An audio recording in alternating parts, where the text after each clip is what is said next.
FIG Ministry presents the Catholic Influencers Podcast. Join me, Alyssa and Justine, and my co-hosts, Father Rob Galea and Justine Combo, as we break open the upcoming Sunday Mass readings and discuss relevant topics and life issues from a Catholic perspective. For a shorter, more reflective explanation of the Gospels, be sure to check out our sister podcast, Catholic Influencers, Father Rob Galea Homilies. We're all smiling and ready to go. We're season 8 of episode 9 or 8? We are episode 8 of season 8. According to my notes, this is episode 82. So Hi. Wow. It's that time of the year. Well, it's pretty impressive here. Anyway, just we're blessed always to be here. My microphone keeps shifting upwards and I'm going out of the It's screen. going to make you work for it. Today. I feel like I'm more confined here because I've set the microphone stands on a different angle, so I feel You like can't use your squished arms. and We're just squashed. encroaching. Some girls at my work played a prank on a co-worker. Hi Don, but over the month slowly pushed his I desk saw that on Oh, TikTok. no. towards the back wall to the point Yeah. where he was slotting into about 30 centimeters. It had 5.5 million views on TikTok. And they did it. And Like- they did it. And they got wow. 5.5 million Yeah, views. they got 5.5 million I views. did see it actually. It's mostly because it doesn't make sense. But anyways, they're reveling in the views. But anyways, we're slowly encroaching on your space, Father Rob. Yeah, Before that's you right. know We'll it, have you'll to be think of some I prank that we think- can do. Yeah, I don't think this happened a centimeter at a time. I feel like this is like all of a All sudden in I'm one go. super restricted and I don't know where to And go. sometimes life can feel that way too. It can. But hang in there. I will. I'll have to hold my notes in my hand. Anyway. Well, look, for those of you who are seeing, I got this is a book I ordered, which can be seen here on YouTube. Very Catholic of Well, you. I went to on Amazon and I ordered a San Damiano cross. I said I want a San Damiano cross, and I said, well, this is the cheapest one, like because I didn't want to spend too much, like they're very expensive. And I thought this which was like 1/5 of the price of everything else. And anyway, this arrived. And it was a journal. It was a copybook I'm glad, with the San Damiano cross. I'm glad you've put it to good use. Okay, All so your you- podcast notes. Yeah, exactly. It is a very good use. So a question, what is your favorite recent purchase? Have you bought anything, something recently that like you think, well, yeah, I'm really glad I bought that. Well, mine was not a San Damiano Cross Well- journal. What did I buy? I am traveling overseas very soon, so I've been slowly collecting some little items of clothing and bags and things like that. So I would say my little Europe collection. But if I had to pick one thing, I got some jewelry that you can wear when swimming, and that I feel like is really cool. Can't you wear all jewelry while swimming? Why? What makes jewelry swimmable? Doesn't it need to be like a certain quality? Waterproof. Like, yeah. Like Or real you- silver, or because it goes if it's in it'll chlorine, just especially. colours, doesn't it? It does. I've Yeah. lost a ring due to discoloration. Ah, Or forward planning. Yeah. there you go. There we go. That's What mine. did I buy? I bought a shovel. I I have say no more. my backyard was landscaped And by my neighbor someone. went missing the next day. Guys, just because I live in the northern suburbs, lock your doors. No, my garden was landscaped by someone who thought that putting 60-kilo retaining wall rocks deep into the ground was a good idea, and I Oh, thought no. that I could dig it out with my hands. And my boyfriend's like, "Nah, I think you should buy a shovel." I was like, "Nah, don't need one." Thank goodness we got a shovel, because like 5 hours later, and some back problems, we got the rocks out. So Oh, there you go. Will God you ever bless. use the shovel again? It's been really mangled because it was the cheapest one, so I'm not sure. all these cheap purchases. Well, I have my favorite recent purchase is what I call a juja, which is a milk frother. Now, Oh, this is juja. weird to see. It's like, I don't think you can see it online, but it's one of those frothers, the handheld milk I frothers. love Does it. that mean you're making us coffees with milk froth? Yeah, I after should this? buy. Yeah, no, it's not here though. Ah. But I use it for everything from my protein shakes. Now I thought I'd make some milk, so I don't have an espresso like milk frother. So I bought this. It was like $15, but I use it for everything. Like even in the morning, I have or magnesium at night. I use the frother for everything. So everything is very well frothed when I drink. I love that we've justified calling something a zhuzha. Zhuzha, because it makes a noise. Only in Australia. Zhuzha lab. Lab, can I have the zhuzha?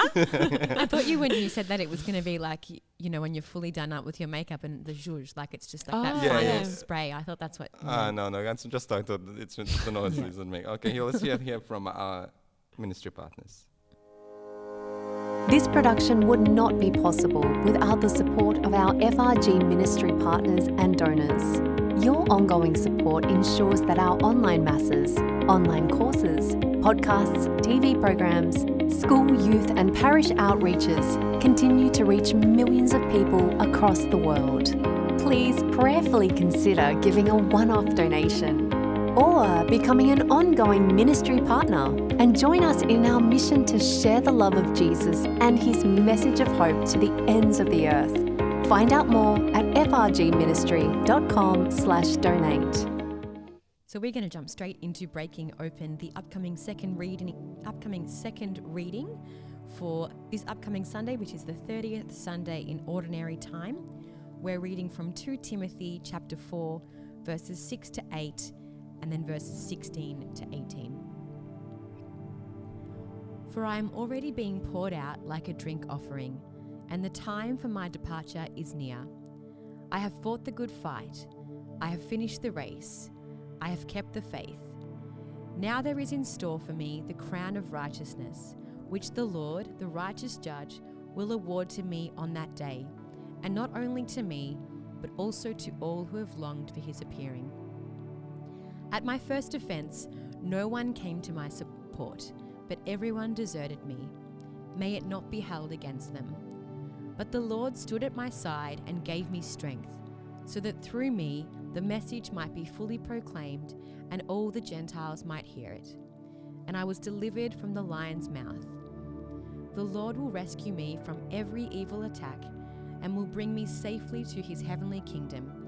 To him be glory forever and ever. Amen.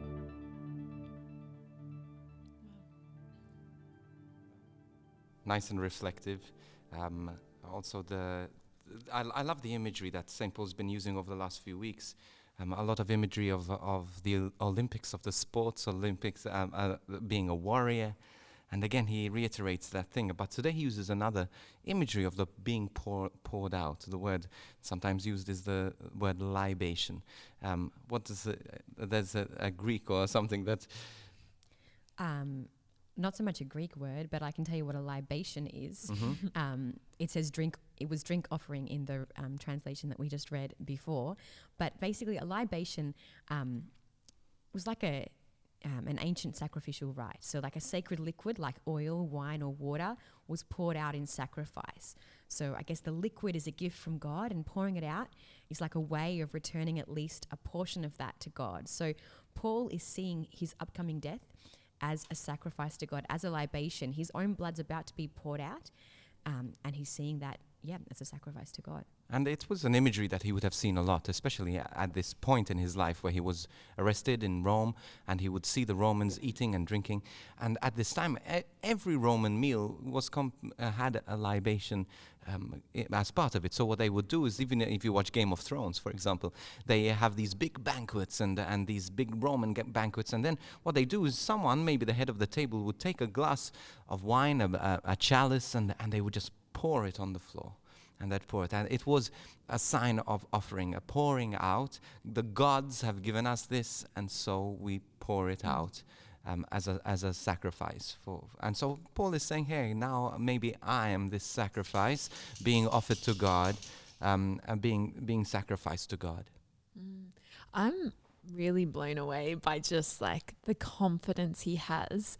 Like I often just put myself in scriptures and go, oh my gosh, like I just could never picture myself responding in the same way as him. But here's a man who's literally facing death in the face, and it's almost like he's never been so confident in his life before this moment, that in the moment of death, he's the most confident about where this will lead him and where this will take him. And that's what he's very clearly expressing, not only that he's confident, but it's because of where and in whom he's placed his confidence. He's not placed his confidence or a hope that someone's going to come and rescue him, that Timothy's going to break in and set him free. He hasn't, put his confidence in the hope that there'll be a sudden change of heart. No, his confidence is in Jesus Christ, with whom he knows he will be united with after this temporary moment, this flicker of he's making it sound like this flicker of suffering on this earth does not compare to the eternity that awaits him. And I think that you can flip it and turn it into a question that I direct to myself, is like, when trials hit, when life gets hard, where have I placed my ultimate confidence? Like, to be really honest with yourself, is my confidence in me? Is my confidence in running to other people? Is my confidence in numbing a pain with something else? Or is my confidence in Jesus Christ, in not swatting away suffering, but standing firm in Jesus? Yeah, absolutely. And I think when you're talking about Paul and the confidence that he had, what really struck me in this was just that he didn't say, I hope to get the crown of righteousness, or maybe I will get it. He just was so sure that he was going to get that. And there was actually a Greek word that translates what the reward actually was. It's basically like a deposit that was waiting to be retrieved, or like a treasure that's held in keeping, waiting to be claimed. Paul knows that this is what the reward is for him after he has finished the race, after he's competed. I think we talked about this deposit last week as well, the bank that we know will, when we deposit money into it, it will be there, we'll get the interest, we'll get what we have invested. And I think a connection that we cannot deny here is the Eucharistic connection as well, that the being poured out. This is what Jesus did on the cross. And when the priest raises the chalice, he says, this is my blood poured out for you. And this is what Jesus did. And so basically he's saying, because of Jesus, I'm being poured out. I'm part of the same sacrifice, that my suffering is being united with the suffering of Christ. And this is, again, this beautiful theology that we have in the Catholic Church of redemptive suffering, that our suffering counts. It's never wasted when it's united with that of Christ. And sometimes we go and we suffer and we say, God, why did you do this? Rather, I would say, God, I've suffered. Use this. Use this. I don't understand it. I don't want it. But God, use my suffering. Paul doesn't complain. Not for one moment is he complaining about his suffering. And you read Paul's writing. I don't know anyone who's suffered more than Paul. Like he's been stoned and he was tortured and he was persecuted and there were rumors against him and like emotional damage and just so much. And yet he is happy in a sense to suffer for Christ because he recognizes that deposit. He recognizes this crown, this guarantee of blessing that comes from uniting his suffering with that of Christ.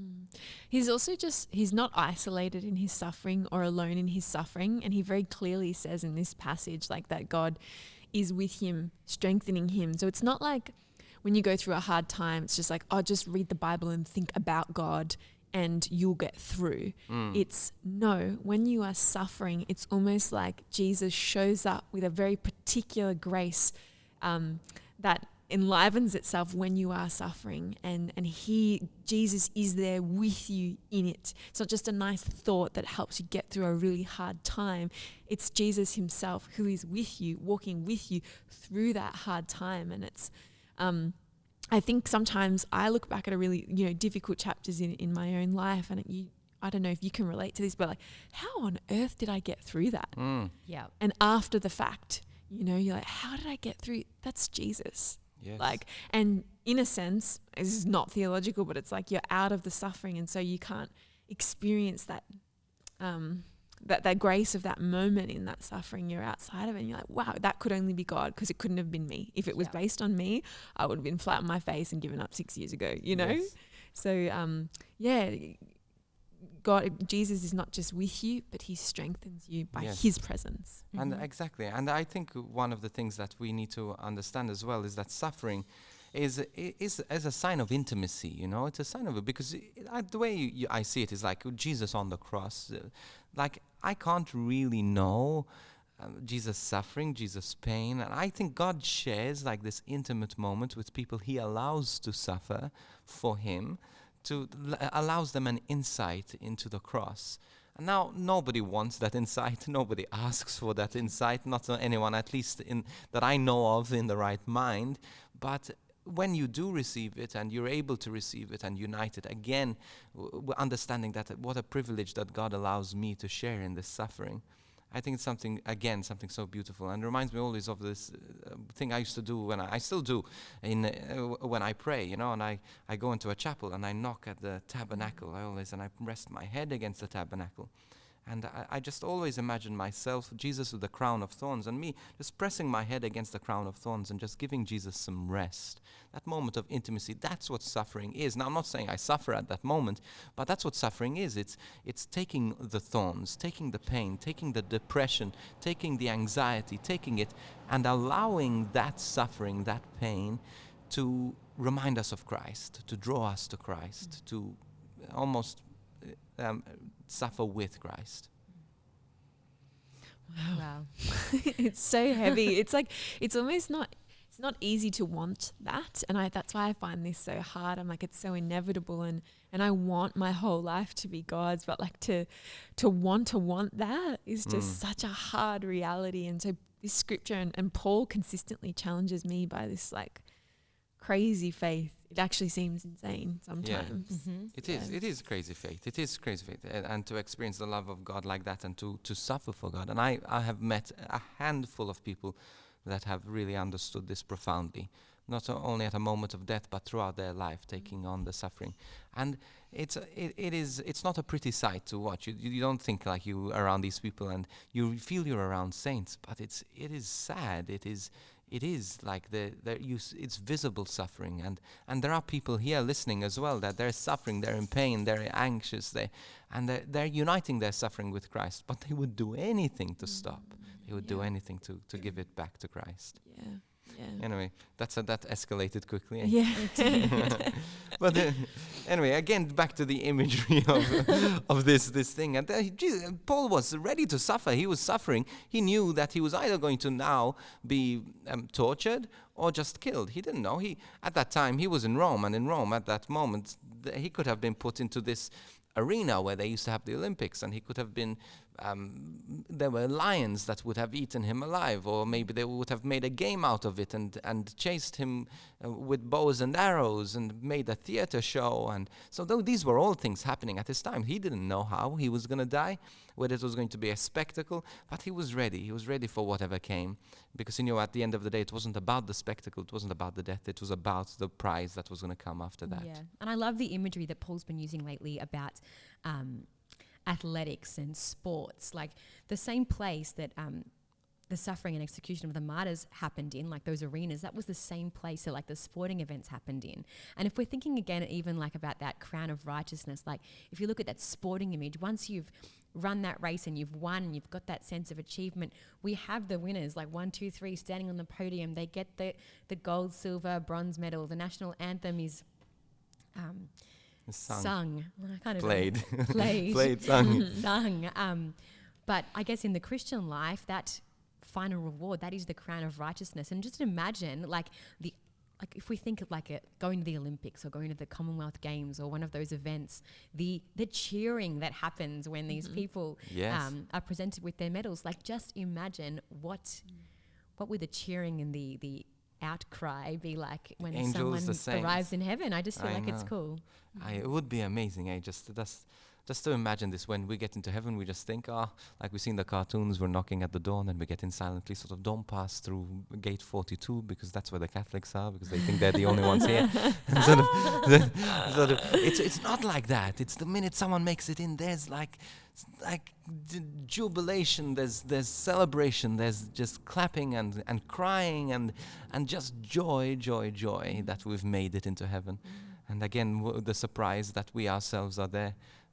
You heard of that, the 3 surprises that there are in heaven. One is we'll be surprised that we're there. The second surprise is that there are people there we expected not to be there, and then the people we expected to be there, not there. So that's a whole theology lesson for a whole other time. But it's going to be such a beautiful, joyful time, and the crown that's going to be given by the King. That's what it was. In the Olympics, the greatest thing, the crown, the winner of overall Olympics was given a crown, and the crown was always presented by the King. And again, Paul knows that he's going to receive this crown, this deposit from the King of Kings. So we'll listen to our sponsors. Thank you for seeking the Lord with us today. If you long for more content and resources, check out our church online. FRG Ministries Church Online is where you will find ongoing spiritual nourishment and inspiration. Online mass, prayer, rosary, the Divine Mercy Chaplet, worship music, Eucharistic adoration, and so much more. You can even submit your prayer requests and commit to pray for others. FRG Ministry Church Online will inspire and deepen your love and understanding of Christ and His church. Be blessed by FRG Ministries Church Online at frgministry.com/churchonline.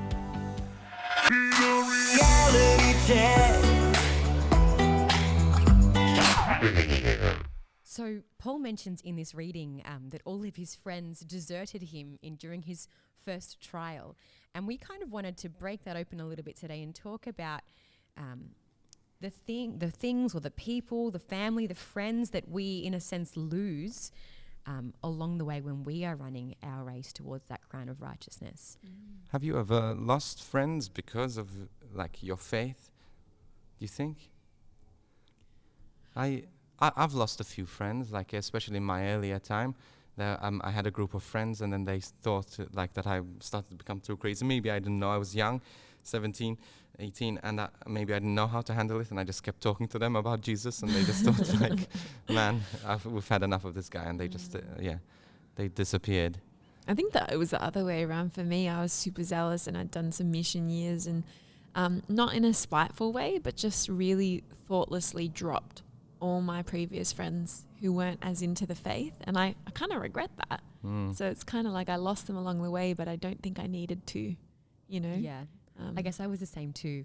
I think as soon as I started to go a little bit more deeper in my faith, the things that used to interest me didn't interest me anymore. And yes. I really seeked out to find people who were on the same page as me, people who were going to encourage me in my faith.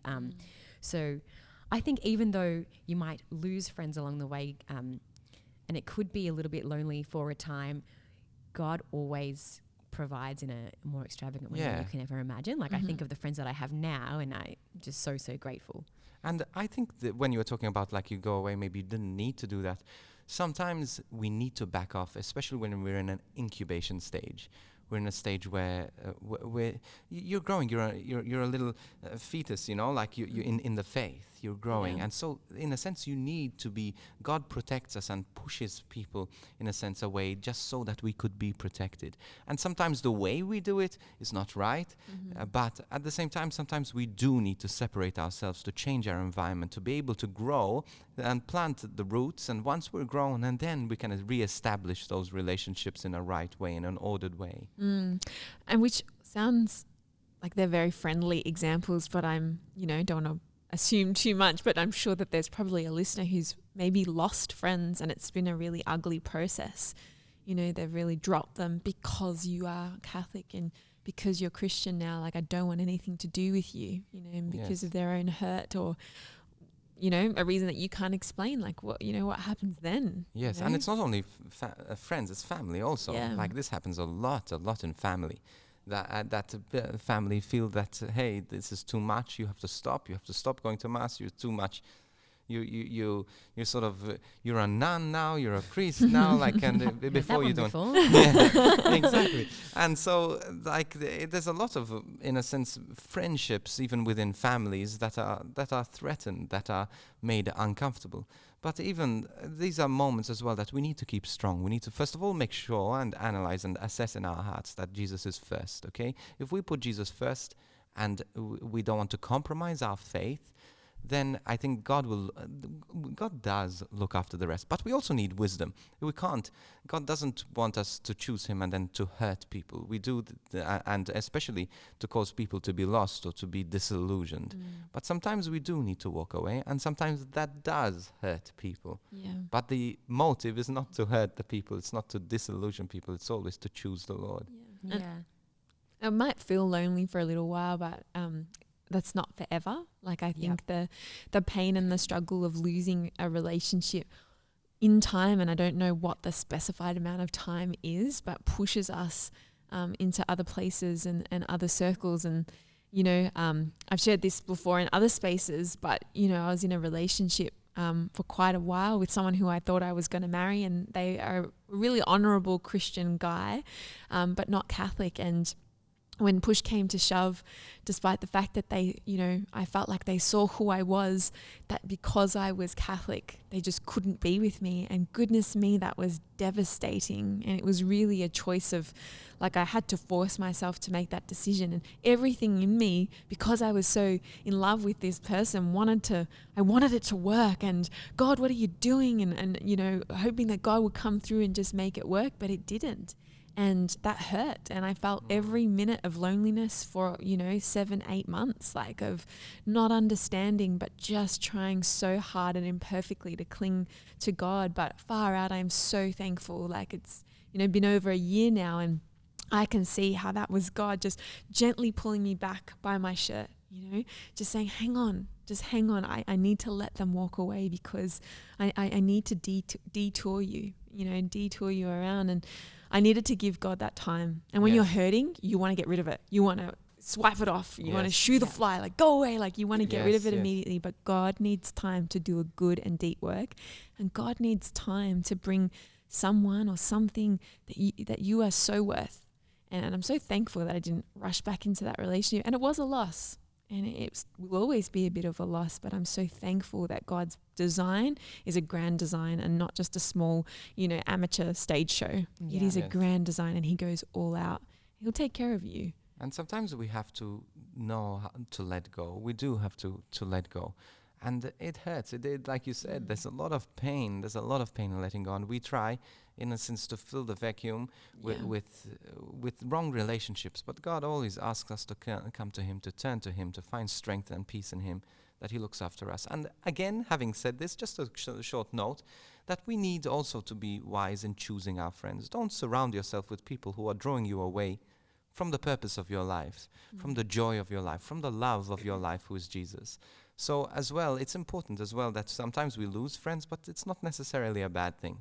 Sometimes we need to let go of things to be able to protect what is most valuable, more valuable in our lives. Yeah, I was just going to add that sometimes this isn't always restricted to people, like relationships with friends and with family. It could be your faith is asking you to let go of certain things in your life, certain habits, certain things that you maybe previously enjoyed and thought were okay.